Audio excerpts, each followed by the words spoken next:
apprend 4 choses essentielles en art du déplacement. On apprend à développer sa force physique, à développer son mental. Ensuite vient la technique. Et dernière chose qui est très importante pour nous, on apprend à développer le côté humain, c'est-à-dire à être de meilleurs êtres humains entre nous, ceux en quoi on s'améliore, on doit être capable de le retranscrire aux autres, de le redonner. Au départ, quand des jeunes viennent dans l'association, ils ont souvent ce côté spectaculaire qu'ils ont pu voir dans les vidéos YouTube, sur Internet, etc.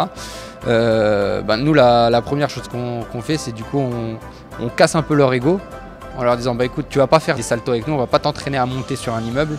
Par contre, on va t'entraîner à t'améliorer par rapport à tes capacités, on va développer ton potentiel. Ce qui est important, c'est qu'ils s'entraînent pour eux et pas pour impressionner les autres.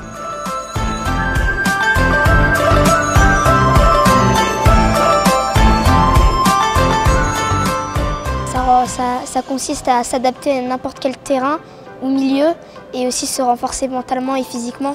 Au tout début, je pensais que j'étais faible et du coup, quand mes frères m'ont parlé de cette pratique, je me suis dit que je pourrais m'améliorer mentalement et physiquement et que je pouvais évoluer et que j'avais peut-être des chances de devenir comme eux. Un peu de tout, mais il y a des trucs que je préfère comme par exemple les acrobaties et aussi le physique quand on fait des exercices plutôt durs.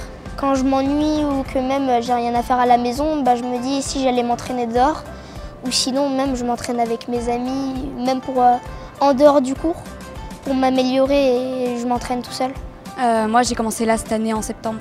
J'aime me défouler, me surpasser, me déplacer, c'est tout ce que j'aime. On va aussi dehors, on va dans un city, un terrain de foot ou dans le parc d'à côté. J'essaye le plus possible de m'entraîner, même s'il y a un petit obstacle ou quand je me balade ou quoi que ce soit, j'essaie de le prendre ou d'essayer de faire quelque chose. Par exemple, des fois quand je vais au sport, dans des terrains de foot, etc., il y a des barrières autour.